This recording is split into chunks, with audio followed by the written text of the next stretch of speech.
네, 오늘 같이 은혜 나눌 말씀은 요한복음 16장 16절에서 33절 말씀을 본문 삼아서 부활과 승천에 대한 승리의 확신이라는 주제를 가지고 같이 은혜 나눌 시간 갖도록 하겠습니다. 요한복음 16장 16절에서 33절 오늘 본문은 예수님께서 승천하시면 보혜사 성령을 제자들에게 보내주셔서 제자들이 보혜사 성령과 함께 세상에 대해서 책망하라는데 의에 대해서 죄에 대해서 세상 임금이 심판을 받았다 이렇게 세상을 책망하는 일이 있습니다. 그리고 예수님께서는 이 보혜사를 떠나가면 보내주는 그 진리의 영이 제자들에게 장래일을 알려준다는 것은 계시록이 아니라 예수님의 부활과 승천에 대한 미래일을 알려준다는 말입니다. 그래서 제자들의 미래일이라고 할 수 있는 것입니다. 그리고 이제 오늘 본문이 제자들에게 부활의 예수님의 십자가의 순환과 부활의 임박성에 대해서 설명하시고 예수님께서 세상을 이겼다는 승리의 확신을 주시는 것입니다. 오늘 말씀 이제 본문을 한번 읽어보도록 하겠습니다. 요한복음 16장 16절 이하입니다. 시작. 조금 있으면 너희가 나를 보지 못하겠고 또 조금 있으면 나를 보리라 하신대 제자 중에서 서로 말하되 우리에게 말씀하신 바 조금 있으면 나를 보지 못하겠고 또 조금 있으면 나를 보리라 하시며 또 내가 아버지께로 감이라 하신 것이 무슨 말씀이냐 하고 또 말하되 조금 있으면이라 한 말씀이 무슨 말씀이냐 무엇을 말씀하시는지 알지 못하노라 하거늘 예수께서 그 묻고자 함을 아시고 가라사대 내 말이 조금 있으면 나를 보지 못하겠고 또 조금 있으면 나를 보리라 함으로 서로 문의하느냐 내가 진실로 진실로 너희에게 이르노니 너희는 곡하고 애통하겠으나 세상은 기뻐하리라 너희는 근심하겠으나 너희 근심이 도리어 기쁨이 되리라 여자가 해산하게 되면 그 때가 이르렀으므로 근심하나 아이를 낳으면 세상에 사람 난 기쁨을 인하여 그 고통을 다시 기억지 아니하느니라 지금은 너희가 근심하나 내가 다시 너희를 보리니 너희 마음이 기쁠 것이요 너희 기쁨을 빼앗을 자가 없으리라 그날에는 너희가 아무것도 내게 묻지 아니하리라 내가 진실로 진실로 너희에게 이르노니 너희가 무엇이든지 아버지께 구하는 것을 내 이름으로 주시리라 지금까지는 너희가 내 이름으로 아무것도 구하지 아니하였으나 구하라 그리하면 받으리니 너희 기쁨이 충만하리라 이것을 비사로 너희에게 일렀거니와 때가 이르면 다시 비사로 너희에게 이르지 않고 아버지에 대한 것을 밝히 이르리라 그날에 너희가 내 이름으로 구할 것이요 내가 너희를 위하여 아버지께 구하겠다 하는 말이 아니니 이는 너희가 나를 사랑하고 또 나를 하나님께로서 온 줄을 믿은 거로 아버지께서 친히 너희를 사랑하심이니라 내가 아버지께로 나와서 세상에 왔고 다시 세상을 떠나 아버지께로 가노라 하시니 제자들이 말하되 지금은 밝히 말씀하시고 아무 비사도 하지 아니하시니 우리가 지금에야 주께서 모든 것을 아시고 또 사람의 물음을 기다리시지 않는 줄 아나이다. 이로써 하나님께로서 나오심을 우리가 믿사옵나이다. 예수께서 대답하시되 이제는 너희가 믿느냐. 아멘. 이 본문 이 배경은 다락방 강화로 요한복음 14장부터 17장까지 예수님의 십자가 지시기 전에 고별 설교로 시작되는 겁니다. 그래서 예수님이 십자가 고난을 당하시고 부활 승천하신 후에도 제자들이 여전히 세상에서 복음 전파의 사명을 감당해야 될 제자들에게 주는 교훈입니다. 그래서 우리가 이 앞번에 요한복음 16장 1절에서 15절 말씀은 이제 예수님이 떠나시면 세상의 미움과 핍박 곧 추리와 죽이는 것이며 박해 가운데서 두려워하거나 낙심하지 말고 믿음 가운데에서 인내해야 된다. 이렇게 말씀하시고 또 예수님이 떠나가시면 예수님이 약속하신 보혜사 성령을 제자들 마음속에 주셔서 제자들이 보혜사 성령과 함께 세상에 대해서, 죄에 대해서, 의에 대해서, 세상 임금에 대해서 책망하는 성령의 사역을 말씀하고 있습니다. 여기서 책망한다는 것은 세상의 죄에 대해서, 의에 대해서, 세상 임금에 대해서 잘못된 것을 드러내어 심판한다는 개념입니다. 그래서 오늘 본문은 이제 제자들에게 예수님의 순환과 부활의 임박성을 거듭 말씀하십니다. 조금 있으면 나를 보리라, 이런 말씀이 예수님의 죽음과 부활의 임박성을 설명해 줍니다. 그러나 주님의 사역에 대해 제자들은 이해하지 못하고 의문을 제기합니다. 그럴 때 예수님은 비유로서 여인의 해산하는 과정을 통해서 제자들에게 설명하면서 예수님의 죽음으로 잠시 슬퍼하고 고통할 것이지만 조금 있으면 예수님의 부활과 승천으로 기뻐하며 깨닫게 될 것이라고 설명합니다. 그리고 때가 이르면 아버지에 대한 것을 밝히 이른다고 하면서 마치 성령의 강림으로 아버지에 대한 것을 밝히 이를 것처럼 말하지만 예수님께서 직접 아버지에 대한 것을 밝히 제자들에게 비유가 아닌 밝히 일러주는 겁니다. 그래서 여기서 조금 있으면 나를 보지 못하겠고 조금 있으면 나를 보리라, 이런 말씀은 조금 있으면 예수님이 십자가에 죽으셨기 때문에 보지 못하겠고 조금 있으면 나를 다시 보리라, 이 말은 부활의 임박성, 예수의 부활하면 다시 보겠다는 어떤 말씀입니다. 이것을 여인의 해산의 과정으로 비유를 해주는 겁니다. 그래서 이제 우리가 이단들이 많이 사용하는 구절인 요한복음 16장 25절인 이것을 비사로 너희에게 일렀거니와 때가 이르면 아버지에 대한 것을 비사로 이르지 않고 밝히 이르리라, 이렇게 말씀하고 있습니다. 그런데 이것을 비사로, 그러면 이것이 뭐냐? 신천지는 이것이 계시록 예언이다, 비유로 봉함된 계시록 예언이다 그러는데 위에 19절에서 21절에 나와 있던 것처럼 예수님의 죽음과 부활을 여인의 해산하는 과정을 통해서 비유로 말해 놓은 겁니다. 이것을 비유로 얘기해 놨어요.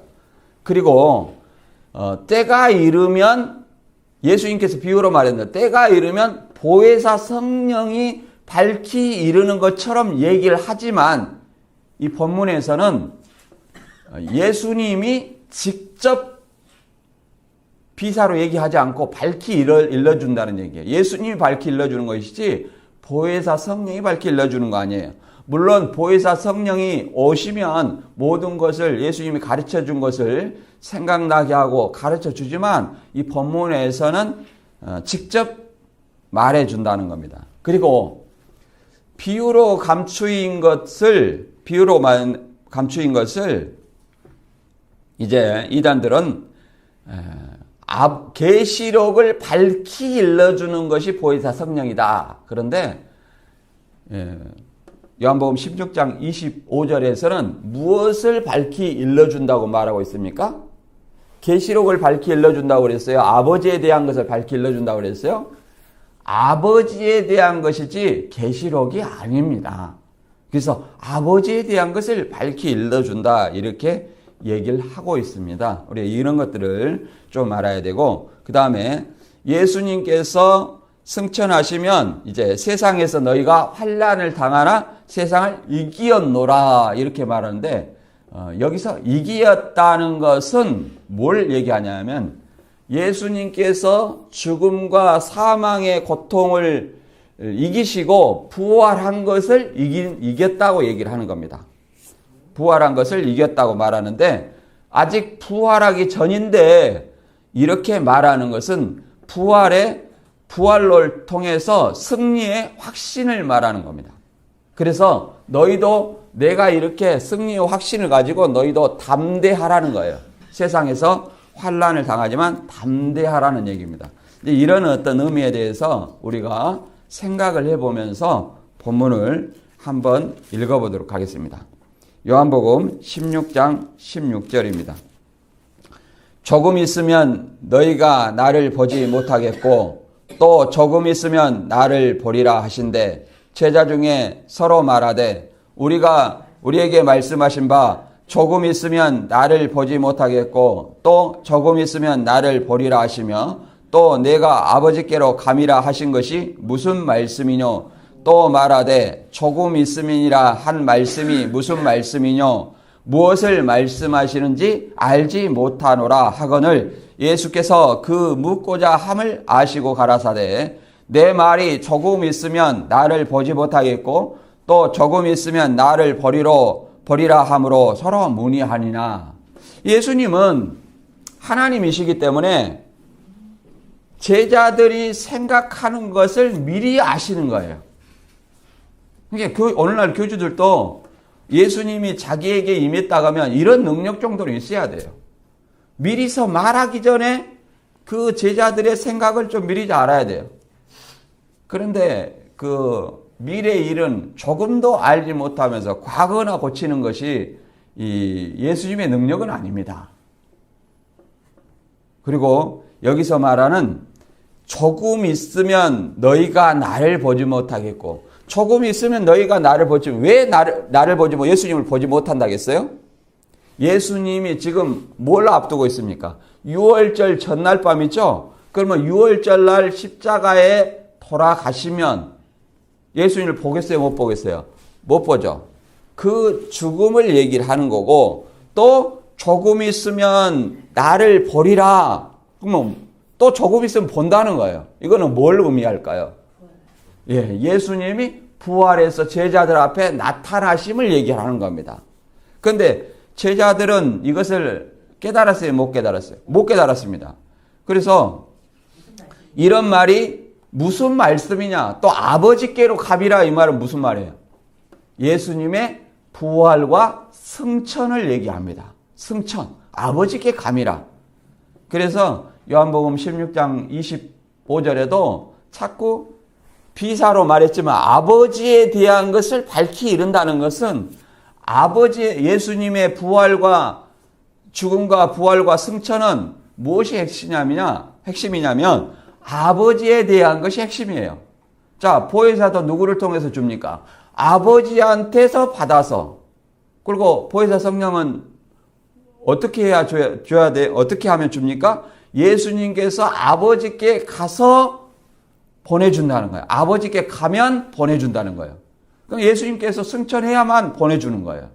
재림할 때 보내주는 것이 아니라 예수님께서 승천해야 아버지께 가면 보내준다는 거예요. 그래서 아버지에 대한 것을 굉장히 중요하게 설명하고 이것을 밝히 일러준다고 설명하고 있는 겁니다. 그러나 제자들은 이게 알지 못하겠죠.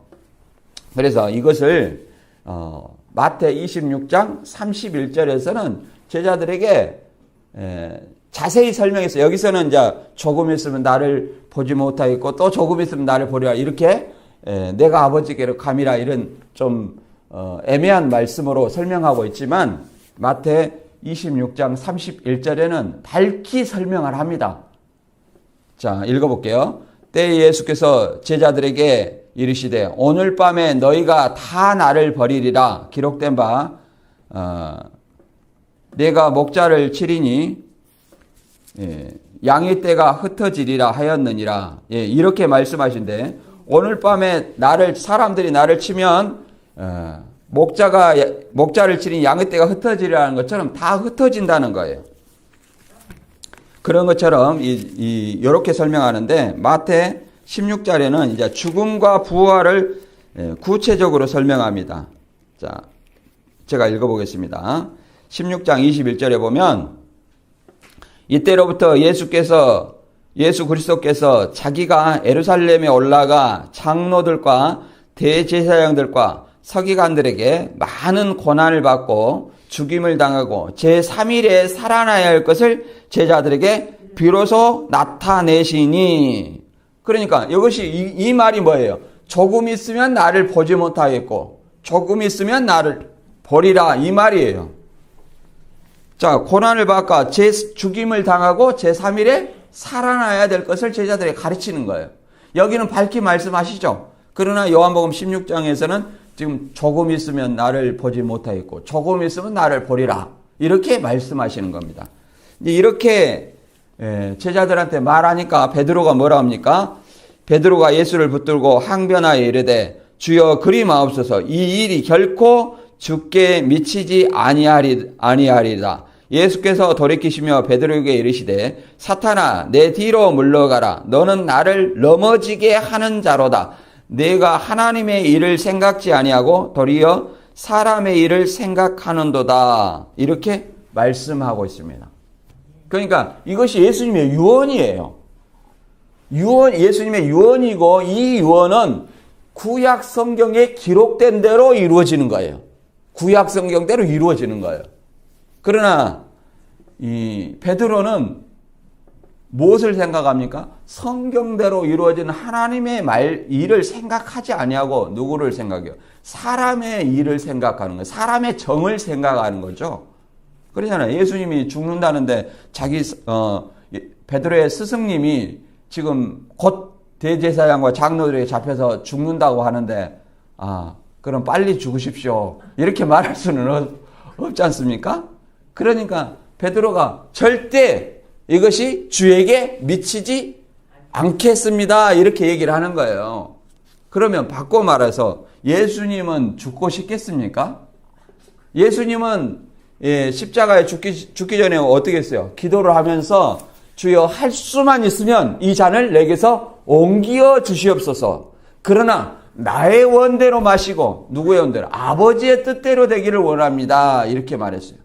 이게 자기의 사역, 예수님은 자기의 사역을 다 알고 있는 거예요. 세상 죄를 지고 십자가에 달리시는 것이 자기의 사역인 걸 아는 거예요. 자기의 죽음인 것, 내 희생으로 말미암아 많은 사람의 죄가 사해지는 그 사역을 안다는 거예요. 그러나 이 제자 베드로는 이 일이 결코 주에게 미치지 아니하리다, 그렇게 되면 안 됩니다 하고 사람의 정을 생각하면서 얘기를 하는 거예요. 그래서 뭐라고 말합니까? 너는 나를 넘어지게 하는도다.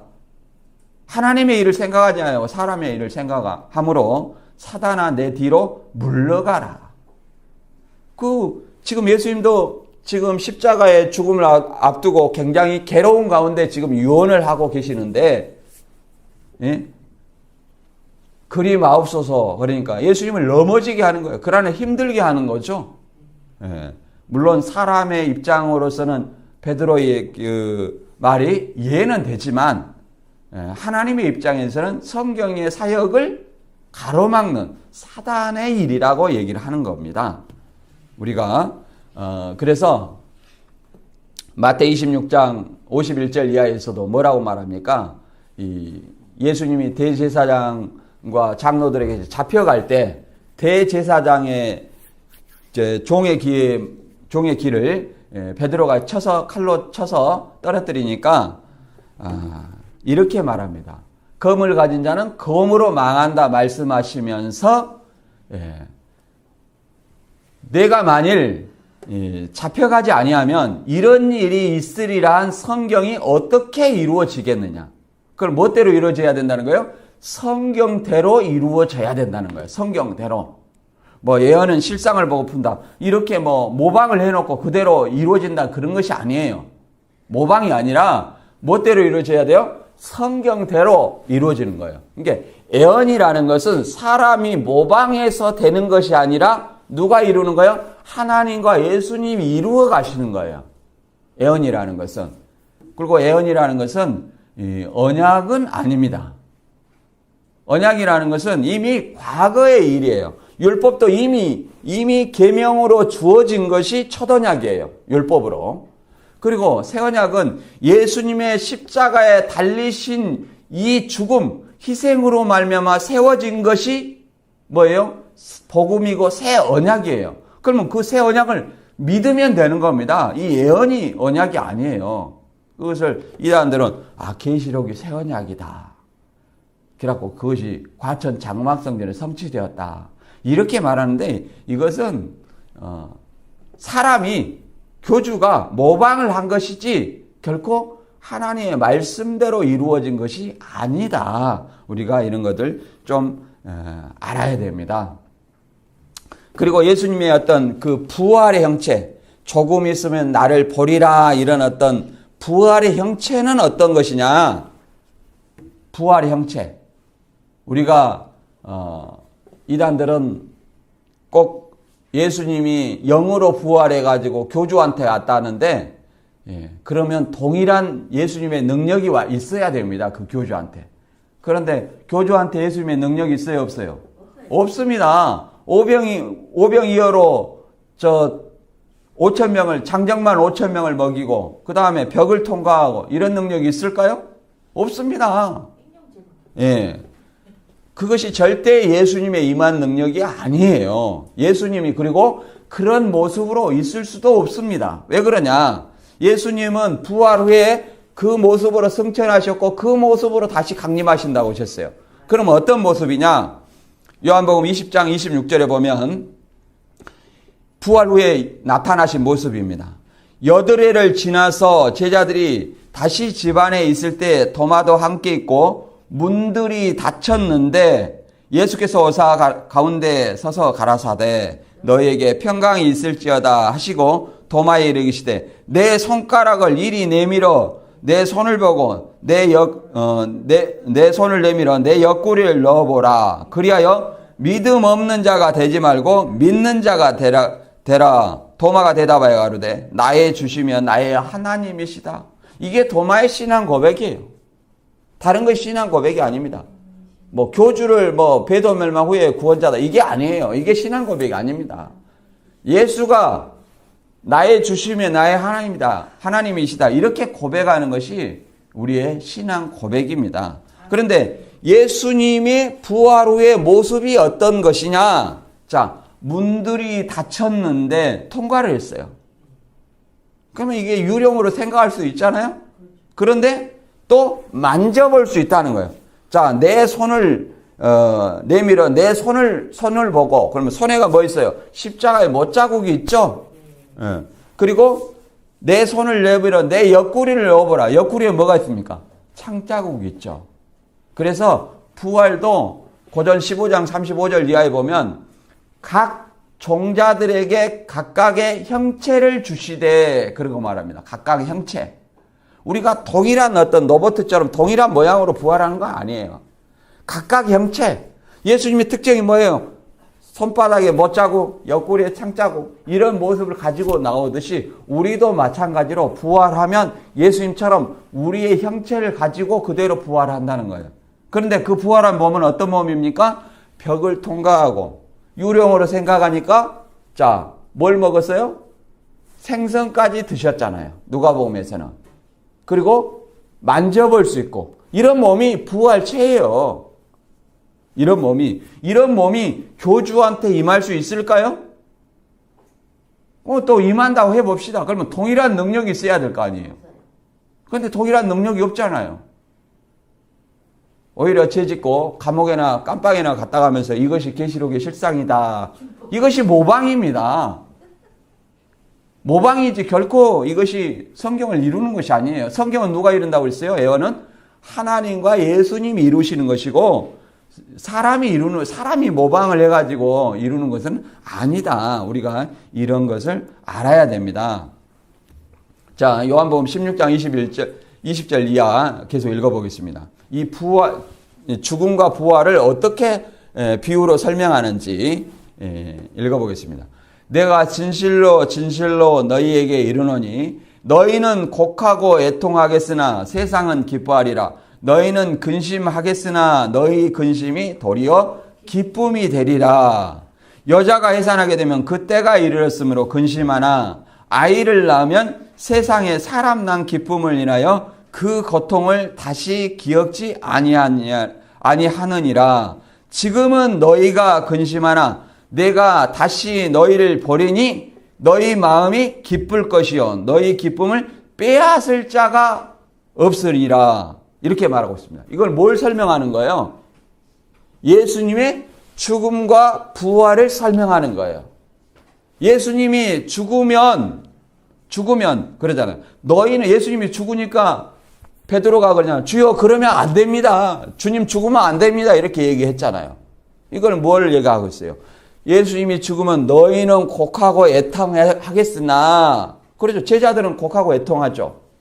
그러나 세상은 이 기득권자들, 이 서기관 바리새인들, 유대인들은 예수를 인하여서 많은 백성이 예수를 따름으로 예수를 누구든지 믿으면 추리한다고 그랬죠. 그래서 예수님을 죽이는데 동참을 했잖아요. 빌라도에게 죽여달라. 바라바는 놔주고 빌라도에게 예수를 죽여달라. 이렇게 얘기했잖아요. 그냥 죽었어요. 자기 뜻대로. 그러니까 그 세상은 기뻐해요? 안 기뻐해요? 기뻐합니다. 이걸 설명한 거예요.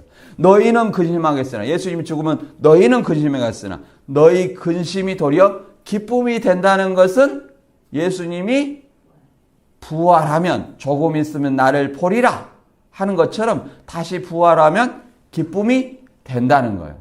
이것을 비사로 얘기하는 거예요. 다른 것을 이것을 비사로 너에게 일렀거니와 때가 이르면 다시 비사로 이르지 않고 아버지에 대한 것을 밝히 이른다는 이것을 비사로 걸면 그 앞에 문장을 가리키는 거예요. 그 앞에 문맥을 무시하고 계시록을 비사로 일렀다. 이런 얘기가 아닙니다.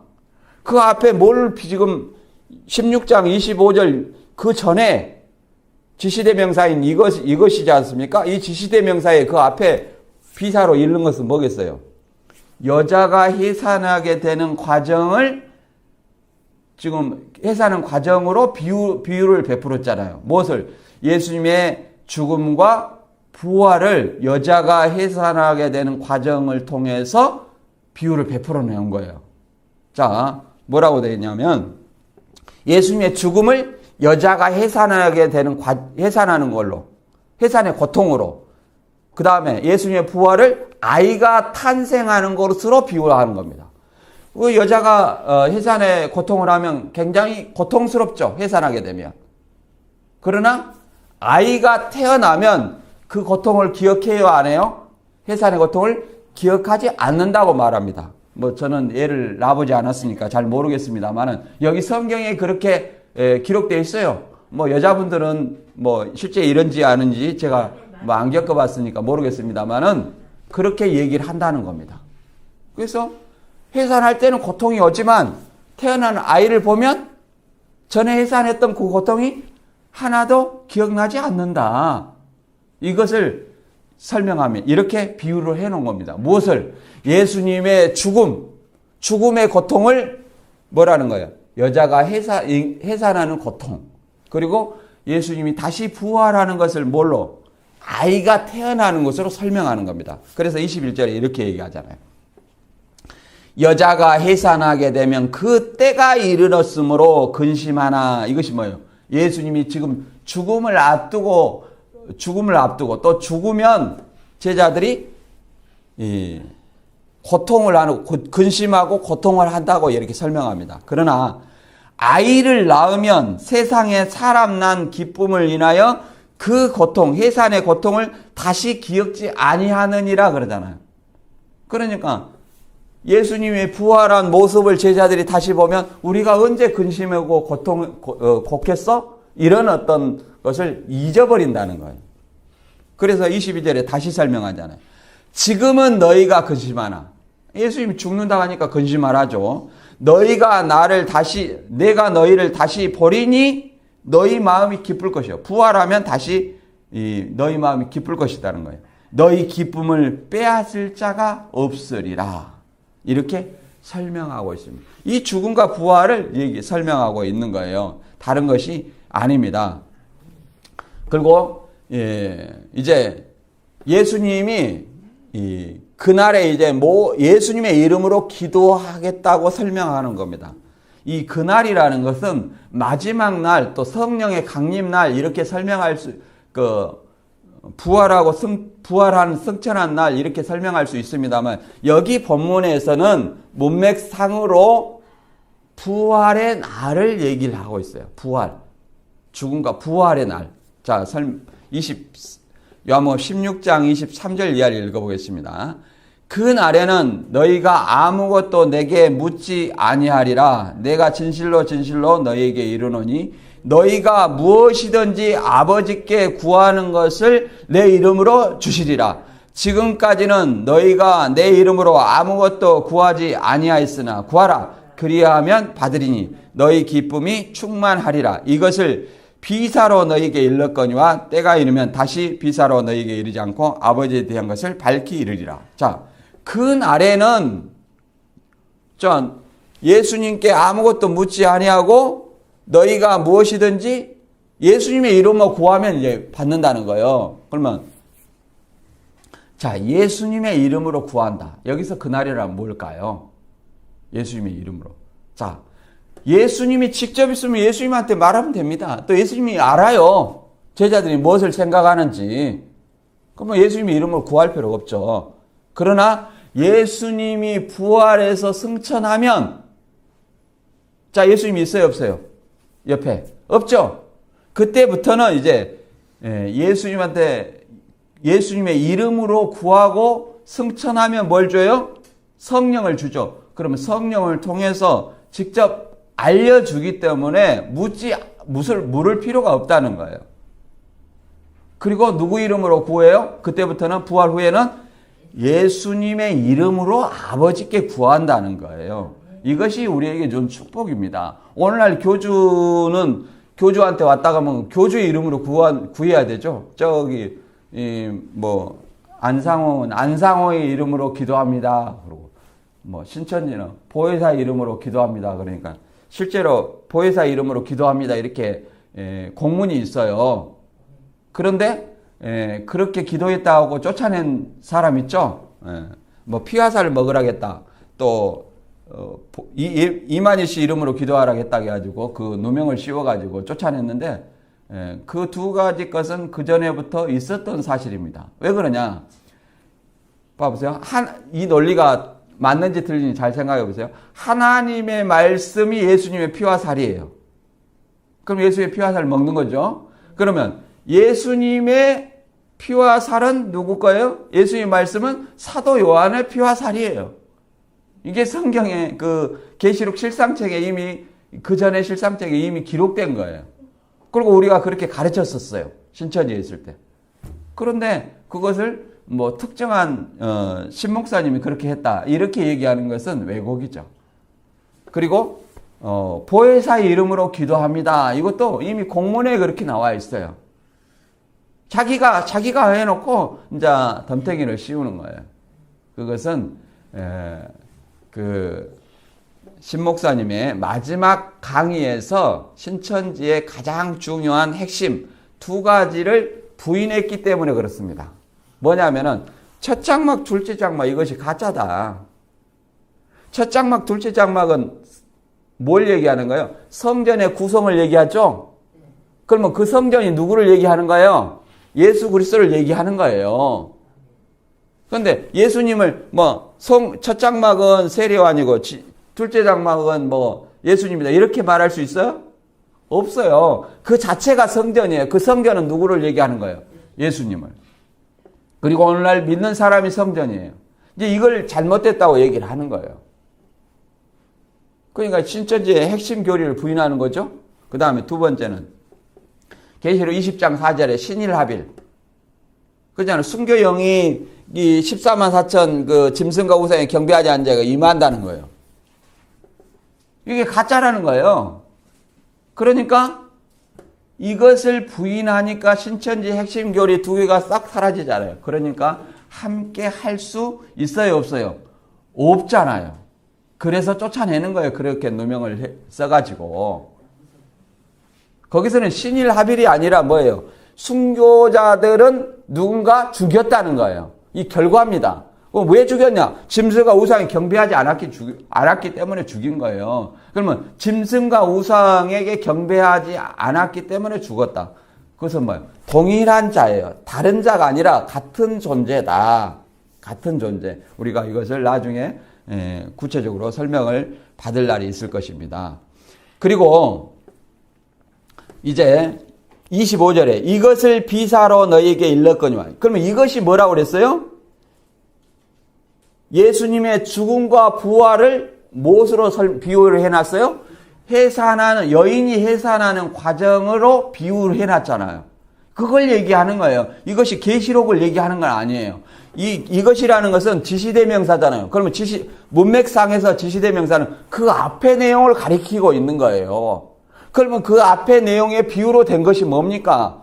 예수님의 죽음과 부활을 여인의 해산의 과정으로 비유를 해놨잖아요. 그걸 얘기하는 것이지 계시록을 얘기하는 것이 아니다. 그리고 때가 이르면 다시 비사로 너희에게 이르지 않고, 그러면 이 때가 뭐 마지막 때다 그렇게 얘기를 하는데, 그걸 다니엘서나 이사야서를 통해서 얘기를 하는데, 다니엘서는 다니엘아 이 말을 마지막 때까지 봉함해라. 그 말은 계시록을 봉함해 놓으라는 말이 아니라 뭘 봉함해 놓으라는 말이에요. 다니엘서를 봉함해 놓으라는 말이에요. 다니엘서를. 다니엘의 말을 마지막 때에 봉함해 놓으라는 말이지 계시록을 얘기하는 거 아니에요. 다니엘의 말은 마지막 때 곧 예수님께서 마태 24장에 설명해 놨지 않습니까? 선지자 다니엘의 말은 멸망이 가증한 것이 거룩한 것이 섰을 때 산으로 도망가라. 이렇게 설명해 놨잖아요. 예수님 때도 마지막 때예요. 그리고 아버지에 대한 것을 밝히 이르리라 그랬지, 때가 이르면 이 신천지나 여기 비유풀이 한 사람들은, 이 교주는 항상 때가 이르면 아버지에 대한 것을 밝히 이르리라 이렇게 말하면서 계시록을 밝히 일러준다고 이렇게 얘기하는 거예요. 그러나 분명히 때가 이르면 뭘 밝히 일러준다는 거예요? 아버지에 대한 것입니까? 계시록입니까? 아버지에 대한 거예요. 아버지에 대한 것이 계시록이 아닙니다. 지금 아버지한테 자꾸 간다고 하잖아요. 그거 얘기를 하는 거예요. 그러니까 어디로 가냐? 갈릴리에 요셉한테로 가냐? 그게 모르지 않습니까? 왜요? 예수님의 탄생을 지금 하나님께로서 아버지한테 나왔다는 사실을 모르기 때문에, 예수님의 본향이 뭐예요? 아버지한테 나왔다는 그 사실을 깨닫지 못하기 때문에 지금 그걸 이해를 못하는 거예요. 그것을 설명하는 거예요. 그리고 여기서 요한복음 16장 25절에 원어를 그대로 해석하면 주어가, 내가라는 주어가 두 가지가 빠졌어요. 킹 제임스 성경을 다시 한번 읽어보겠습니다. 내가, 보혜사 성령이 밝히 일러준 것이 아니라 내가 이 일들을 비유로 너희에게 말하였거니와. 그럼 누가 말했어요? 예수님이 말했죠. 여인이 해산하는 과정으로 말하였거니와 때가 이르면 내가 다시 비유로 너희에게 말하지 않고. 누가요? 예수님이. 내가 다시는 비유로 너희에게 말하지 아니하고 아버지에 대해서 분명히 너희에게 보이리니. 그러면 누가 밝히 일러준다는 거예요? 예수님이. 그러면 예수님이 밝히 일러준지 한번 볼까요? 자, 16장 26절에 이하 읽어보면, 그날에 너희가 내 이름으로 구할 것이고 내가 너희를 위하여 아버지께 구하겠다 하는 말이 아니니, 이는 너희가 나를 사랑하고 또 나를 하나님께로 온 줄로 믿은 거로 아버지께서 친히 너희를 사랑하심이니라. 지금 하나님께서 나왔다 그러면 아버지에게서 나왔다 이렇게 얘기를 하는 거죠. 지금 제자들한테 설명을 하는 겁니다. 내가 아버지께로서 나와서 세상에 왔고 다시 세상을 떠나 아버지께로 가노라 하시니. 자, 자꾸 아버지께 간다는 말이 뭐냐? 조금 있으면 나를 보지 못하겠고 조금 있으면 나를 버리라. 또 조금 있으면 아버지께로 간다. 이 말이 무슨 말이냐? 이렇게 물어봤잖아요. 그런데 예수님은 때가 이르면 아버지에 대한 것을 밝히 일러준다고 했죠. 아버지에 대한 걸 밝히 일러준다고 했잖아요. 그런데 그 아버지에 대한 것을 밝히 일러주는데 뭐라고 말합니까? 내가 하나님께로서 나와서 다시 하나님께로 감이라 그러잖아요. 하나님께로서, 아버지께로서 나와서 다시 누구한테 간다는 거야? 아버지한테 간다고 이렇게 분명히 말씀하시니까 29절에 누가 그렇게 지금 분명하게 설명하고 있어요? 아버지에 대한 것을? 제자들이 설명하고 있죠? 제자들이 말하되 지금은 밝히 말씀하시고 아무 비사도 하지 아니하시니 그렇게 말하잖아요. 지금 제자들이 이해를 못하는 것은 지금 아버지한테 간다 하니까 어디로 가냐 이걸 모르는 거예요. 지금 요셉한테 가는지 하나님까지 가는지 이걸 몰랐잖아요. 그러니까 제자들이 서로 문의했잖아요. 그리고 그래서 예수님은 내가 다시 비유로 너희에게 이르지 않고 아버지에 대한 것을 밝히 일러준다고 그랬잖아요. 때가 이르면. 근데 그 때가 먼 미래가 아니라 뭐 마지막 때도 아니라 지금이잖아요. 지금. 그 문맥상에서 그 당시예요. 제자들이 말하되 지금은 밝히 말씀하시고 언제요? 그때가 지금. 그 예수님이 말씀하시는 그 당시 지금. 지금은 밝히 말씀하시고 뭘 밝히 말씀하시죠? 아버지에 대한 것을. 내가 아버지께로서 나와서 세상에 왔고 다시 세상을 떠나 아버지께로 가노라 이렇게 분명하게 말씀하시잖아요. 그러니까 제자들이 지금은 밝히 말씀하시고 아무 비사도 하지 아니하시니 30절에 우리가 지금에야 주께서 모든 것을 아시고 또 사람의 물음을 기다리시지 않는 줄 아나이다. 이로써 하나님께로서 나오심을 우리가 믿사옵나이다. 그렇죠? 하나님께서 나오심을 이제 알았다는 거예요. 이제야 깨달았다는 거예요. 요셉한테 가는 것이 아니에요. 요셉의 아버지죠. 그 아버지한테, 육신의 아버지한테 간 거 아니라니까요. 육신의 아버지한테. 예. 그래서 이 31절에 예수께서 대답하시되 이제는 너희가 믿느냐 이렇게 얘기를 하고 있잖아요. 왜 예수님이 하나님한테 가야 돼요? 예수님의 십자가 지심은 우리 죄를 위하여서 대속하심이요. 예수님께 하나님께 가면은 뭐예요? 지금 본문에서는 보혜사를 보내준다고 하잖아요. 보혜사를. 예. 보혜사, 진리의 성령을. 교주한테 보내준다는 것이 아니라 누구한테 보내준다 했어요? 제자들한테, 제자들 마음속에 보내준다는 거예요. 그래서 죄에 대해 의에 대해서 세상 임금에 대해서 세상을 책망하신다 이렇게 말하고 있는 것입니다. 그래서 예수님이 십자가에 달리시면 이제 세상 이 제자들이 흩어질 것을 설명하시고 핍박을 당하니 너희는 담대하라고 이렇게 말씀하고 있는 것입니다. 이거 읽어볼게요. 요한복음 16장 32절. 보라 너희가 각각 제 곳으로 흩어지고 나를 혼자 둘 때가 오나니 벌써 왔도다. 그러나 내가 혼자 있는 것이 아니라 아버지께서 나와 함께 계시느니라. 이것을 너희에게 이루면 너희로 내 안에서 평안을 누리게 하려 함이라. 세상에서는 너희가 환난을 당하나 담대하라. 내가 세상을 이기었노라 하시니라. 여기서 이겼다는 것은 물론 일곱 머리 열 뿔하고 싸워서 이긴 것도 이기지만 우리의 이김하고 예수님의 이김은 좀 달라요. 예수님의 이김은 뭐예요? 예수님의 죽음과 부활, 사망 권세와 마귀의 권세를 이기는 거예요. 부활함으로, 성경대로 이루심으로. 그걸 얘기하는 거예요. 그런데 지금 전이잖아요. 전인데 이겼다는 것은 이 성경대로 부활하심의 확신이에요. 승리의 확신을 하는 겁니다. 예수님이 이미 이겨놨기 때문에 너희는 내가 떠나고 환난을 당하나 담대하라는 거예요. 핍박을 당하고 환난을 당하는 너희는 뭐하라? 담대하라. 그렇게 예수님이 이제 십자가에 달리시면 세상에 흩어질 것을 설명을 하는데 이렇게 설명합니다.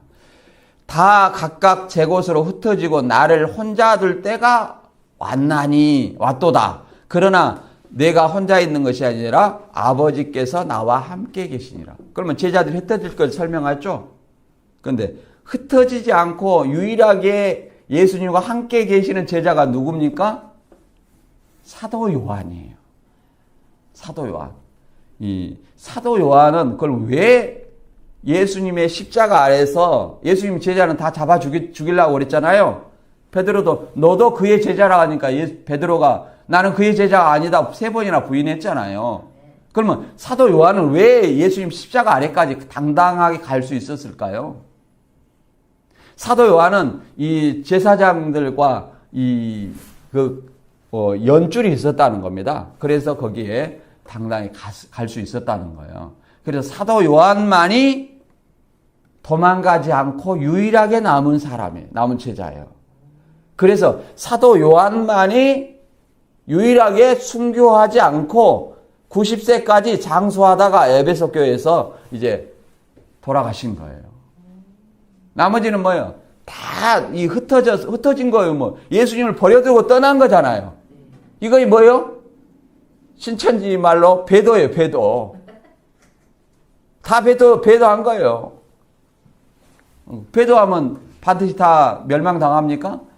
다시 예수님께서 십자가를 다 흩어졌지만 다시 모았잖아요. 부활해가지고. 다 모았죠. 다시 120명을 모았잖아요. 그리고 뭐예요? 당신의 죽음과 부활을 세상에 알리는 복음 전함의 사명을 맡겼습니다. 이러면서 너희는 이 세상에 복음 전할 때 담대하라는 거예요. 담대하라. 그리고 십자가상에서 이 유일하게 도망가지 않는 사도 요한에게 요한복음 19장 26절에 뭐라고 말하고 있습니까? 이제 예수님의 모친을 맡기잖아요. 예수께서 그 모친과 사랑하는 제자가 곁에 섰는 것을 보시고 그 모친께 말씀하시되 여자여 보소서 아들이니다 하시고 또 그 제자에게 이르시되 보라 내 어머니라 하신대 그때부터 그 제자가 자기 집에 모시니라. 그래서 이 사도 요한은 이제 예루살렘과 사마리아에게 복음을 전하다가 이제 44년경에 핍박으로 인해서 에베소로 이동을 합니다. 소아시아 그쪽으로 이동을 해요. 그래서 7교회를 다스리고 치리하시고 에베소에서 설교를 하다가 이제 도미티안 황제 때 95년 때 반모섬의 황제 숭배를 거부해서 유배를 당하게 됩니다. 그리고 이제 1년 6개월 동안 거기 있다가 트라이안 황제 때 이제 다시 에베소로 와서 마지막 이제 설교하시다가 이제 나중에 90세에 돌아가십니다. 그게 사도 요한의 사명이에요. 나머지는 뭐예요? 다 베드로는 십자가에 거꾸로 지고 주고 다 순교의 길을 기쁜 마음으로 돌아가셨어요. 왜 그렇게 순교의 길을 걸으셨냐? 더 나은 부활. 오히려 예수님처럼 더 나은 부활을 얻기 위해서 뭐 했다? 순교의 길을 걸었다. 이렇게 설명하고 있습니다. 그래서 예수님과 함께하는 우리에게 로마서 8장 37절은 이렇게 말하고 있습니다. 그러나 이 모든 일에 우리를 사랑하시는 이로 말미암아 우리가 넉넉히 이기느니라. 누구로 말미암아? 예수님으로 말미암아 우리가 넉넉히 이긴다는 거예요. 우리 사랑 안에 거하면. 내가 확신하노니 사망이나 생명이나 천사들이나 권세자들이나 현재일이나 장래일이나 능력이나 높음이나 깊음이나 다른 아무 피조물이라도 우리를 주 예수 그리스도 안에서 예수 안에 있는 하나님의 사랑에서 끊을 수 없느니라. 하나님의 우리의 사랑에서 끊을 수 있어요, 없어요? 없다는 겁니다. 그래서 아무 누구도 우리를 해칠 수 없고 우리가 넉넉히 이긴다고 말하고 있습니다. 그래서 본문 말씀을 다시 간략하게 요약하면 예수님의 뭘 설명하고 있어요? 죽음과 부활을 설명하고 있죠. 그리고 승천에 대해서 설명하고 있습니다. 그래서 조금 있으면 나를 보지 못하겠고 조금 있으면 나를 보리라. 이 말은 무슨 말이에요? 이것을 비사로 얘기를 했어요. 이것을 비사로. 예수님이 여인의 해산하는 과정으로 비유를 베풀었습니다. 그리고 때가 이르면 이것이 마지막 때를 얘기를 하는 건 아니에요. 물론 거기에 마지막 때로 생각하는 어떤 이단들이 있습니다만 거기 문맥에서는 마지막 때 보혜사 성령이 얘기한다거나 재림 때 교주가 얘기한다는 그것도 아니고 누가 예수님께서 직접 비사로 이르지 않고 계시록이 아니라 아버지에 대한 것을 밝히 일러준다고 그랬어요. 그래서 아버지에 대한 것을 밝히 일러줬죠. 이제 어디로 가느냐 이렇게 제자들이 물어봤지만 요한복음 16장에 28절 이하에서는 분명히 설명하고 있잖아요. 내가 아버지한테 나와서 세상에 왔고 다시 아버지한테 간다. 아버지한테 나왔으니까 아버지한테 다시 간다는 거예요. 그걸 밝히 설명해 주잖아요. 그래서 제자들도 뭐라고 말했습니까? 이제야 밝히 말씀하시고 아무 비사도 아니하시고 주께서 모든 것을 아신다 이렇게 설명하고 있습니다. 아버지께로 나온 줄을 우리가 믿사옵나이다. 그러니까 예수님도 뭐라고 그랬습니까? 이제야 내가 믿느냐 이렇게 말하고 있습니다. 그럼 뭘 설명하고 있는 거예요? 지금 아버지에 대한 것을 밝히 설명하는 거잖아요. 그래서 또 예수님의 그 부활과 승천에 대해서 제자들이 밝히 깨달은 겁니다. 이 복음의 핵심이에요. 복음의 핵심. 성령이 임하면 이 복음을 전하는 거예요. 죽음과 부활, 승천 이걸 전하는 거예요. 그리고 다시 오심을 보혜사 성령은 제자들에게 믿는 자들에게 임해서 설명하는 겁니다. 교주에게 임해서 내가 보혜사다, 내가 나에게 재림했다 이걸 설명하는 것이 아니라는 거예요. 그래서 저와 여러분이 다 예수님처럼 부활의 확신을 가지고 신앙하는 저와 여러분이 되었으면 합니다. 오늘 말씀 여기서 마치겠습니다.